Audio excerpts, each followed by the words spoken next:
अजीब लग रहा होता है और वो काफी हैरान भी हो जाता है। फिर वो जोश का फोन ट्राई करता है, लेकिन इसका भी कोई फायदा नहीं होता क्योंकि उसका मोबाइल फोन स्विच ऑफ आ रहा होता है। इसके बाद वो पुलिस स्टेशन जाता है और रिपोर्ट लिखवाता है, लेकिन पुलिस वाले भी उसकी कोई हेल्प नहीं करते। वो वापस हॉस्टल में आकर नटालिया और स्वेटलाना से जोश के बारे में पूछता है, जिससे पहले तो वो उसे अपनी बातों में घुमाना शुरू कर देती है, लेकिन जब वो काफी गुस्से में आ जाता है तब वो उसे बताती है कि उन्होंने जोश को एक आर्ट एग्जीबिशन में देखा था और नटालिया पैक्सटन को वहाँ लेकर जाती है। वो उसे एक पुरानी फैक्ट्री में लेकर जाती है जहाँ पर बहुत ज्यादा रिच लोग और उनके कुछ सिक्योरिटी गार्ड्स वहाँ पर खड़े होते हैं। जब वो लोग अंदर जाते हैं तब देखते हैं कि उस आदमी ने जोश को बुरी तरह चीर फाड़ करके रखा हुआ था और वो उस पर किसी तरह का सर्जरी ऑपरेशन कर रहा है, लेकिन इससे पहले कि वो कुछ कर सकता, सिक्योरिटी गार्ड फौरन वहाँ पर आ जाते हैं और उसे पकड़ के वहाँ से ले जाते हैं। पैक्सटन अपने चारों तरफ देखता है जहाँ पर लोगों को बुरी तरह टॉर्चर किया जा रहा है और हर तरफ चीखने चिल्लाने की आवाजें ही आ रही है। वो लोग पैक्सटन को भी इस रूम में जाकर बांध देते हैं और उसे भी कुछ बोलने का बोलते हैं। जैसे ही वो मुँह से कुछ बोलता है, गार्ड कहता है कि ये एक अमेरिकन है और ये कहकर वो वहाँ से चला जाता है। इसके साथ ही एक आदमी उसे टॉर्चर करना शुरू कर देता है और एक चेन टाइप इंस्ट्रूमेंट से उसका हाथ काटने के चक्कर में वो उसकी 2 उंगलियां काट देता है और इसकी वजह से उसकी हथकड़ी भी कट जाती है। फिर वो आगे बढ़ता है, लेकिन उसका पाँव स्लिप हो जाता है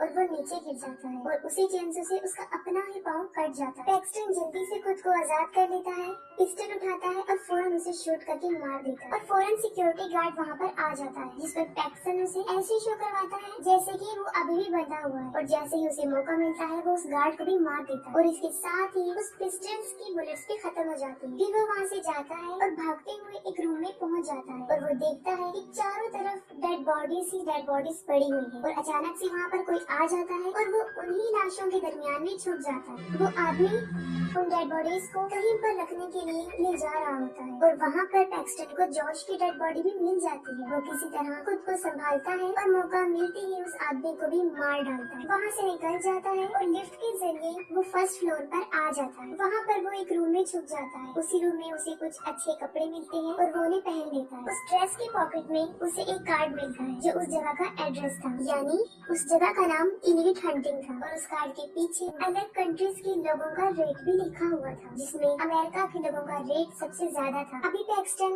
ये सब कुछ पढ़ ही रहा होता है कि वहाँ पर एक आदमी आ जाता है, लेकिन वो समझता है कि पैक्सटन एक क्लाइंट। वो उसे बताता है कि उसे एक जापानीज लड़की मिली है जिसके साथ उसने बहुत कुछ प्लान किया हुआ है और यहाँ पर वो किसी और की नहीं बल्कि उस लड़की काना की बात कर रहा होता है। उस आदमी के जाते ही पैक्सटन उसके पिस्टल उठाता है और वहाँ से बाहर आ जाता है। बाहर आकर उसे एक कार नजर आती है जिसमें एक चाबी भी लगी होती है। अभी वो कार में बैठ ही रहा होता है कि उसे काना की चीखों की आवाजें आती है और वो फौरन उसे बचाने चला जाता है और जैसे ही वो उसके रूम में जाता है वो देखता है कि वही आदमी उसके फेस को ब्लॉन्ड टॉर्च से जला रहा है और वो उस आदमी को भी मार डालता है। लेकिन साथ ही काना बहुत ज्यादा तकलीफ महसूस कर रही होती है क्योंकि उसकी आधी आँख बाहर आ जाती है। पैक्सटन उसे बचाने के लिए उसकी आँख को उसकी बॉडी से अलग करके काट देता है और ये चीज बहुत ज्यादा डिस्टर्बेंस पैदा करती है, बहुत ही डिस्टर्बिंग सीन। किसी तरह वो बड़ी मुश्किल से अपनी जान बचा के वहाँ से बाहर आते हैं और गाड़ी में बैठकर वहाँ से भाग जाते हैं। इसके साथ ही बहुत से सिक्योरिटी गार्ड्स उनका पीछा करते हैं। रास्ते में जाते हुए उसे नटालिया, स्वेटलाना और एलेक्स नजर आते हैं। वो उनको गाड़ी से उड़ा के मार डालता। पैक्सटन स्टेशन पर जाना चाहता था, लेकिन रास्ते में पुलिस चेकिंग कर रही होती। पुलिस वाले भी उन लोगों के साथ मिले होते हैं। उनमें से एक पुलिस ऑफिसर पैक्सटन को देख लेता है और जैसे ही वो उन लोगों की तरफ बढ़ता है